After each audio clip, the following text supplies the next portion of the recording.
Honorable Governor Arthur Toto R. Defensor Jr. Please bear with me. Please bear with me. If sometimes I'm pushing too hard. Pushing too hard. I'm not sure. Sometimes I stop to think, am I pushing too hard? Kasi overload na ako ng heart. You bear with me because I have a favor to return to our people. I am an elected official. May kinanglan galing sa. And I am pressured to deliver.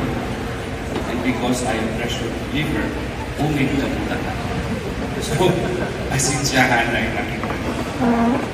Sa labat ka mo sa mandato mo yung nagsakto.